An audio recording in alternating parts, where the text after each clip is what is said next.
Son 3 décadas de destierro y desunión. 30 años de duro exilio, extranjero domicilio. Qué pena de son que canta mi errante generación. Saludos amigos de Cuba y su historia, parte de la programación en español de la WLRN, Canal 17, Televisión Pública. Mi nombre es Alberto Müller. La semana pasada tuvimos una sorpresa aquí sobre un cubano muy destacado y por supuesto posiblemente de los cubanos que más sepa de sexualidad humana. Pero hoy les tengo una sorpresa porque se abrió la posibilidad de hacer un programa sobre la medicina en Cuba, el desastre de la medicina en Cuba. Y la sorpresa es que tenemos nuevamente con nosotros al doctor Alberto Domínguez Valli, que obviamente bueno tenerte 2 semanas seguidas en Cuba y su historia, Alberto. Bueno, es la primera vez que yo recuerdo. Yo he venido en años anteriores aquí, pero es la primera vez que hemos bateado 2 hits seguidos. Eso se llama 2 por 1. Muchas gracias por la invitación. Sí, hoy no vamos a hablar de tu vida. Por cierto, el programa de la semana pasada ha sido un exitazo. Muchas gracias. O sea, hemos tenido una audiencia y felicitaciones por todos los ángulos. Pero hoy nos vamos a concentrar en algo que sí es doloroso. La semana pasada quisimos hacer un homenaje a este profesional que se encuentra nuevamente con nosotros, Domínguez Valli, pero hoy queremos hablar del dolor de Cuba. O sea, la medicina cubana, el desastre. Claro, el comunismo todo lo convierte en desastre, en colapso, en dolor, en prisiones, pero vamos a hablar de eso hoy con Domínguez Valli. Bienvenido. Muchas gracias. Desde que comencé a ver pacientes que son prácticamente cubanas, el 80% de mis pacientes son cubanas, y comencé a verlas y comencé a descubrir cosas. Me llegó a la mente el título de algo que yo tenía que hablar en público y es la medicina cubana que yo descubro en Miami. Uno lo descubre viendo lo que se diagnosticó en el pasado y cómo se trató, lo que se hizo, lo que no se debió de haber hecho y se hizo. Claro. Entonces yo he acumulado una gran cantidad de información todos los días, Alberto, todos de año los tras días, año. Año tras año, por los últimos 25 años. Déjame interrumpirte un segundo, eso daría un libro, ¿eh? Ese título daría un libro. Sí, ahí señor. Te dejo. Bueno, es la medicina cubana que yo descubro en Miami y los comentarios de mis colegas cubanos que recién llegan, comienzan a trabajar en cualquiera de las áreas en las que están en contacto conmigo y las conversaciones que por supuesto se producen entre nosotros acerca de lo que ellos han estado viviendo hasta hace unas semanas, unos pocos meses o unos pocos años. Esas son mis fuentes de información. Pueden haber exageraciones como las sabemos, especialmente entre los cubanos, pero hay mucho que yo compruebo de lo que ellos me dicen posteriormente cuando yo hablo con los pacientes. La verdad es que en Cuba, en el área de la medicina, todo falta. Falta la luz, falta el agua, faltan los guantes, las agujas, las suturas, los bisturíes, claro, no la higiene, claro. no hay jabón con que lavar, no hay antisépticos con los cuales hacer una limpieza vaginal cuando vas a poner, por ejemplo, un dispositivo intrauterino. Hay un montón de situaciones que se hacen en Cuba de las formas más primitivas, peligrosas, rudimentarias. Sí, inclusive ellos han logrado, por supuesto, con la mentalidad y la creatividad cubana, han logrado desarrollar un montón de cosas, así como han sido capaces de producir los llamados almendrones, que es una mezcla de partes de carros de todas las diferentes marcas, y no importa qué tanto se mueven ni qué tanto suenen, el carro anda. Te llevan. Sí, te llevan. Lo mismo sucede en medicina. Un buen ejemplo, por ejemplo, es la hechura de dispositivos intrauterinos con hilos de pescar, que los enrollan en un dedo, hacen un anillo con ese hilo, y ese hilo le hacen un nudo, y ese anillo hecho con hilo de pescar lo meten en el útero y no quedan embarazadas. El principio está ahí. un objeto extraño que produce reacción inflamatoria y que impide el embarazo. Pero por supuesto, Y eso produce infecciones también. produce infecciones. Y esa es una de las cosas que yo veo, yo podría decirte semanalmente. Hay algo que yo describí, se me ocurrió porque eran tantos los casos que yo dije, ¿cómo yo llamo a esto? Esto es una entidad médica. Y lo llamé el síndrome del dispositivo intrauterino cubano. ¿Qué es eso? Bueno, ponen desde los hilos de pescar hasta dispositivos intrauterinos que se fabrican en India, finalmente lo descubrí, y que los hacen llegar a Cuba. No sé si Cuba los paga o no, dudo que Cuba los pague, es probablemente de esos ajustes que se hacen entre países, y yo estoy seguro que India se lo provee a Cuba. Y es un dispositivo que cuando fue producido en Estados Unidos inmediatamente lo prohibieron por una cantidad de problemas que tienen. Es el dispositivo que más se utiliza en Cuba. Se llama Multiloa y casi toda mujer cubana está familiarizada con ese dispositivo y con ese nombre. Ese dispositivo, cuando pasa algún tiempo, produce infección en el útero. Del útero pasa a las trompas y a los ovarios, es decir, a la pelvis. Y en la pelvis desarrolla abscesos. Y esas son las cosas que llegan a nuestras salas de emergencia en mi hospital, que es uno solo. Bueno, yo trabajo en 2 hospitales, pero en uno trabajo en la sala de emergencias. Y en ese hospital, semanalmente, no es una exageración, me llegan casos, a veces 2 casos en una semana, de abscesos tuboováricos, abscesos en la pelvis, producidos por dispositivos intrauterinos cubanos que en la mayoría de los casos han sido dejados y abandonados dentro del útero, cuando deberían de haberse sacado a los 3 años o a los 5 años o máximo a los 10 años. Y llevan 30, 40 y hasta 53 años en una paciente, un dispositivo allá adentro. Escuchar eso es increíble, Alberto. El último caso que hice, que fue hace unos pocos días, esa mujer estaba llena de abscesos. Tuvimos que sacarle todo lo que tenía allá adentro, el útero, las trompas, los ovarios, la disección, el despegar todo aquello, sacar el pus, limpiar. Nos tomó casi 1 hora. Finalmente, sacarlo todo, cuando pudimos limpiar todo, nos tomó mucho menos tiempo. Pero es muy frecuentemente visto. Y mi pregunta es, ¿por qué producen? Bueno, producen esa infección porque los dejan por mucho tiempo. Claro. Y a nadie le dicen, oiga, hay que retirarse esto. Y si tú no le dices eso a una mujer inclusive en ocasiones no sabe que tienen estos dispositivos adentro. Mujeres que yo he visto, ¿no? Yo he tratado de quedar embarazada y no puedo, doctor, y no puedo. Y en Cuba me hicieron estudios. Y vengo acá, bueno, pues una de las cosas que uno hace es hacer un sonograma de la pelvis para ver el útero, los ovarios, cómo están. Y descubres que tienes 1 o 2 dispositivos intrauterinos puestos adentro que ella no sabía. Y que se los pusieron sin su consentimiento. Eso no es infrecuente. Así que estoy hablando de un ejemplo de las múltiples cosas que suceden, pero la falta de tecnología. No tienen la tecnología, por supuesto.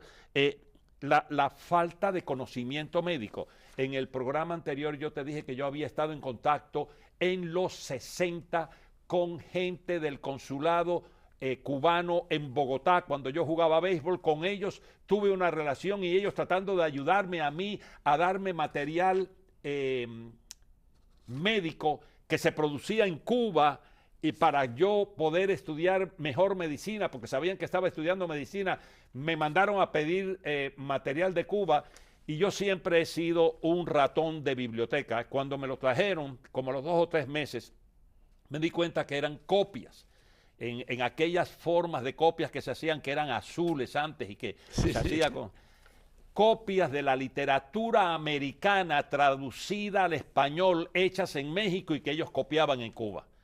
Y eso me lo traían a mí como algo especial, a lo cual ellos pensaban que yo no estaba expuesto ni tenía alcance. Y ahí me di cuenta cómo el bluff, la exageración que dan de todas sus cosas. Yo era después fui pediatra. Y el atraso también. El atraso en todo. Así que esta situación no es de ahora. Ahora está peor que nunca. pero esto lleva muchos años creando una imagen mundial de una medicina especial que realmente nunca ha existido. Probablemente en los primeros intentos de mejorar la salud pública, las cosas mejoraron un poco en Cuba. Por ejemplo, campañas de vacunación. Pero en estos momentos llegan gente con la inmigración masiva que hemos tenido. Yo he sacado masas de las barrigas de mujeres que han estado ahí, según sus relatos, por 5, 7, 10 años y nadie las ha hecho. Por otro lado, encuentra uno muchas pacientes que vienen de allá y llevan 5 o 10 años sin haber ido a un médico, a pesar que supuestamente pueden ir a un médico. Pero por alguna razón u otra han decidido no hacerlo. Vienen con cánceres avanzados, vienen con problemas avanzados que hubiesen podido resolverse fácilmente si hubiera habido una atención médica adecuada. Ahora Eso con respecto a la falta de todo. Eso ahí te iba a repetir aquella frase que hiciste al principio del programa, porque dice mucho más de lo que uno puede imaginar. O sea, en Cuba la medicina es un faltante absoluto. Yo acabo de publicar, de presentar y lo van a publicar, 6 mujeres que me han llegado a raíz de la inmigración en los últimos 8 a 10 meses. 6 mujeres. Las 6 fueron obligadas a parir vaginalmente. Cuba ha tenido, eso lo sabemos, durante los últimos por lo menos 15 años, la posición de hacer parir a sus mujeres a como dé lugar, con el ánimo de mostrar al mundo que los niveles de cesáreas en Cuba son muy bajos, lo cual supuestamente, sobre todo para la medicina académica, es un gran índice de buena medicina. Es un logro. Es un gran logro. Así que ellos nos ponen, y eso lo sabemos hace rato, a estas mujeres a parir cuando realmente no pueden parir. Estas 6 mujeres, las 6 coincidieron con la misma petición cuando llegaron embarazadas por segunda vez ahora a mi oficina. Doctor, yo vengo donde usted, pero yo no voy a parir vaginalmente. Por favor, o usted me hace la cesárea o yo me voy a otro médico que me la haga. La razón fue porque la presión a la que las sometieron para parir vaginalmente llevó a que estas mujeres, mira tú, una le partieron la pelvis, tuvo fractura de la pelvis y estuvo 4 meses hospitalizada. porque la obligan a parir. Porque la obligan a parir. Utilizan espátulas y forceps sin ningún problema por tal de extraer al niño Y no que hacer no nada. puede salir. Claro. Trauma severo del piso pélvico en 5 de las 6, con reconstrucción posterior en 3 de ellas. Infecciones severas en 4 de ellas, con hospitalizaciones en 2 de ellas por 24 y 33 días. 4 hemorragias masivas posparto con múltiples transfusiones.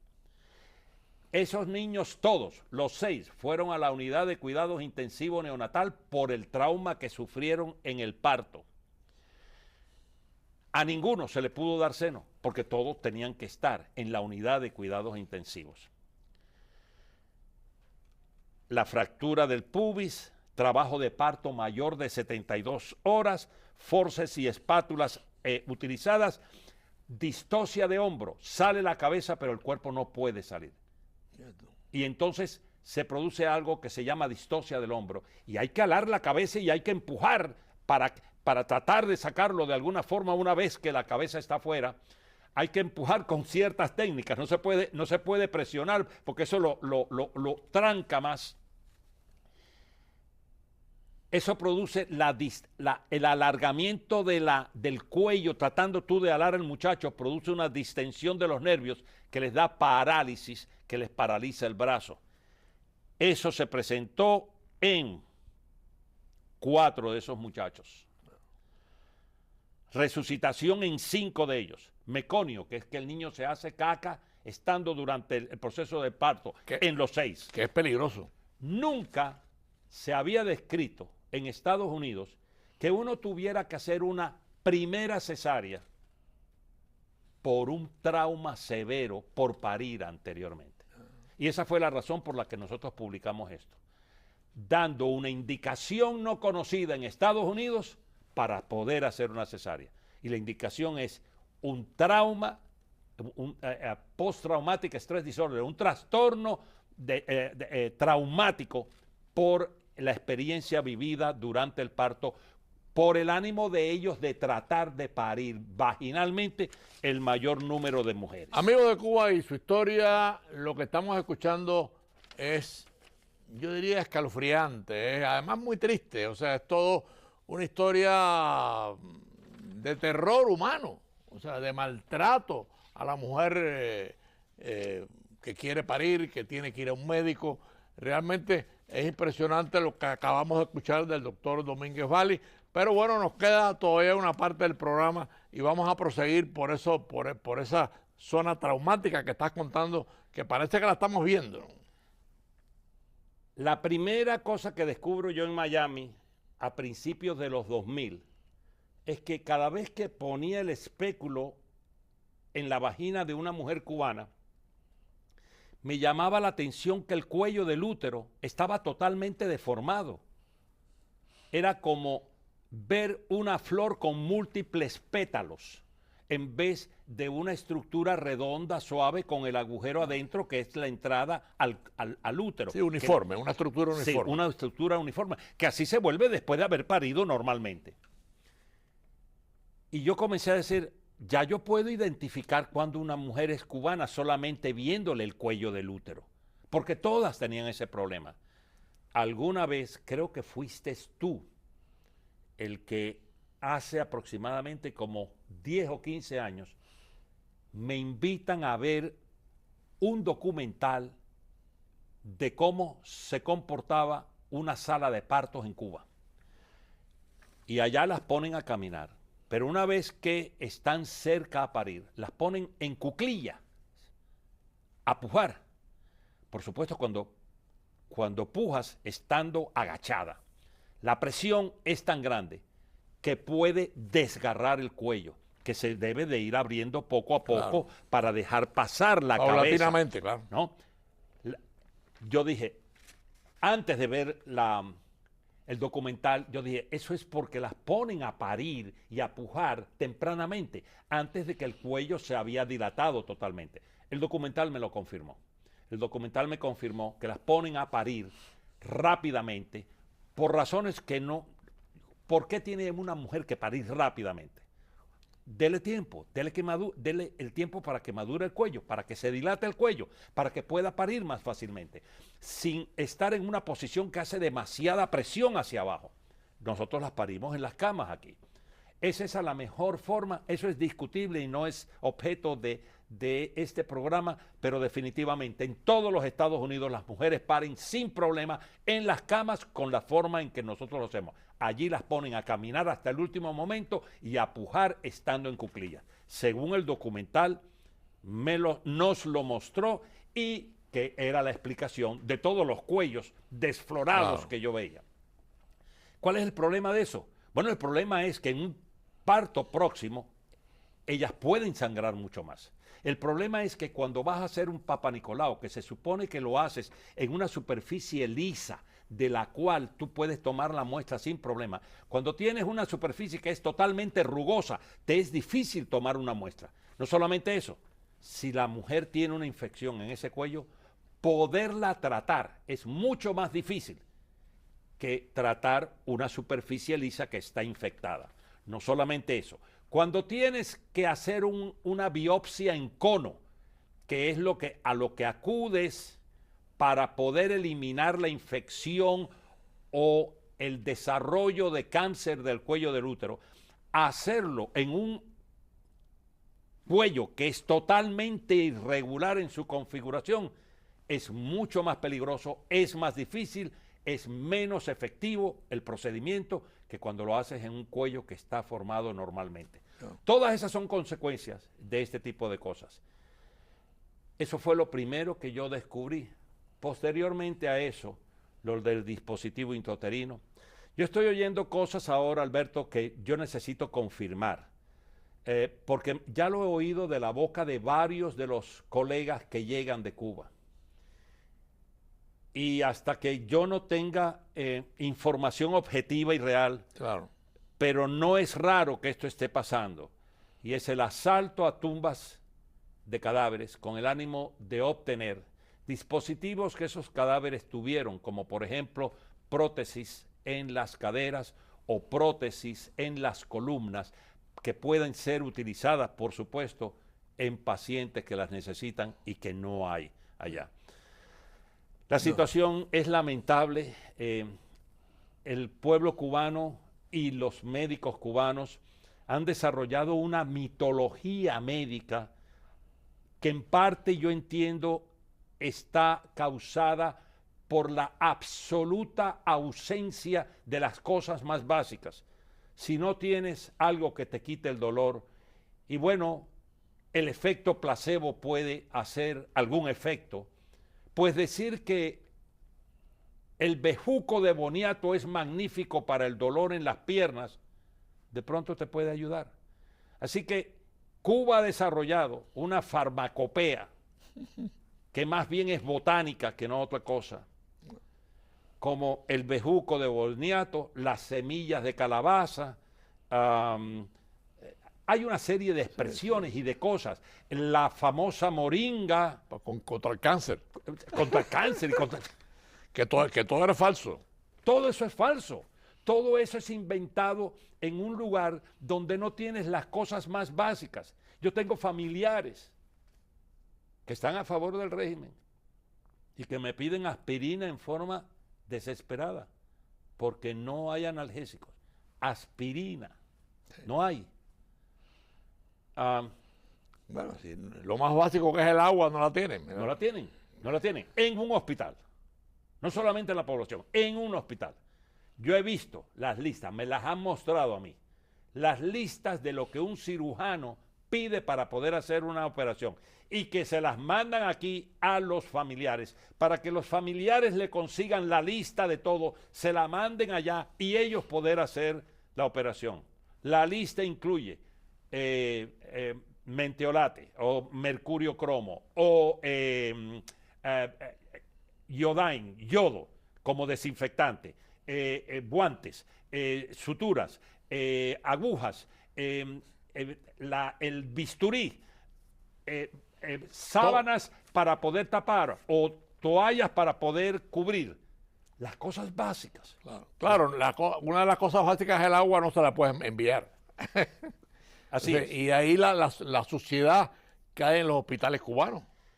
El cubano llega aquí, al sur de la Florida, con un montón de conceptos y un montón de ideas totalmente convencidos o convencidas, porque yo lo que trato principalmente son mujeres, de que esas son las formas de tratar las cosas o de que esas son los medicamentos que no se deben de utilizar.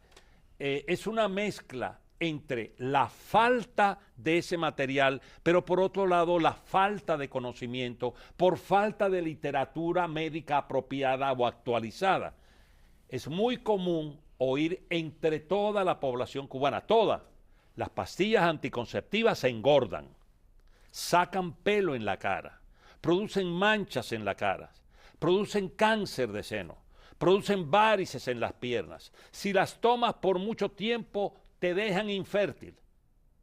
Y las cubanas, de acuerdo a eso, manejan las pastillas anticonceptivas, no las utilizan. Y no es verdad. ¿Cuál es el principal método de control utilizado en Cuba? La terminación del embarazo. Es muy raro encontrar una mujer cubana que no tenga 3, 4, 5, 6 terminaciones. Es decir, quedan embarazadas y después se sacan, lo interrumpen. Tienen pastillas anticonceptivas, antiguas, pero funcionan, no las utilizan por los conceptos. ¿Qué pasa secundario a esa creencia aquí en el sur de la Florida? Yo podría decirte con seguridad que 2, 3 o 4 niñas menores de 16 años embarazadas por año, cubanas. La pregunta es la misma, la respuesta es la misma, como si fueran a la misma escuela con el mismo profesor. La primera pregunta, Mi amor, ¿tú querías quedar embarazada? No, no, doctor, no, yo no quería. Tú lo hiciste porque querías estar con él, por placer. Sí, sí, pero yo no quería quedar embarazada. Dime una cosa, ¿por qué no tomaste pastillas anticonceptivas? Doctor, porque engordan. La respuesta es la misma en todas. Engordan. Ahora está embarazada. Entonces, la mitología cubana es extremadamente extensa en el campo de la medicina. Yo lo veo claramente en el campo de la medicina. Yo sé que no es solamente en la medicina. En casi todas las cosas nuestras, la creencia en un montón de cosas que no tienen ningún fundamento, ni científico, ni siquiera cultural, está allí presente. Y eso hace que nuestra gente se enferme mucho más frecuentemente. Claro. Este comentario es parcializado, pero aunque sea parcializado, es real. Yo vivo en Miami. Nosotros vemos nuestra gente cubana en Miami. Y nosotros todos conocemos personas que han estado en este país por 30, 40 y 50 años y no hablan inglés. Es no solamente la forma en que piensan, es la cultura en sí. Yo he descubierto, es algo lógico, pero nunca lo había dicho tan claramente como lo llevo diciendo hace 5 años. Usted no aprende inglés, usted se muere antes. Ay, doctor, ¿usted por qué dice eso? Usted no aprende inglés, usted no obtiene conocimiento apropiado, rápido, al día. El conocimiento que usted obtiene en español es un conocimiento que en inglés salió hace 4, 5 o 6 años. Atrasado. Atrasado. Alberto, el tiempo una vez más nos ha ganado la pelea. Te agradecemos muchísimo esta visión real, humana, desagradable, que es triste, que se tiene de la medicina cubana. Pero bueno, el papel nuestro como Cuba y su historia es compartirla. Antes de que se termine, nuestros médicos cubanos merecen un programa a favor. A mí me encantaría y tengo la posibilidad de traer médicos cubanos que trabajan en estos momentos aquí, que son excelentes y que deberían estar trabajando como médicos. Le prometemos a los amigos televidentes un nuevo programa sobre los médicos cubanos que el doctor Domínguez Valli conoce. Gracias, doctor, por su presencia en Cuba y su historia. Gracias a ti por la invitación que siempre me haces. Y nos vemos el próximo domingo a las 4:30 de la tarde. Son 3 décadas de destierro y desunión.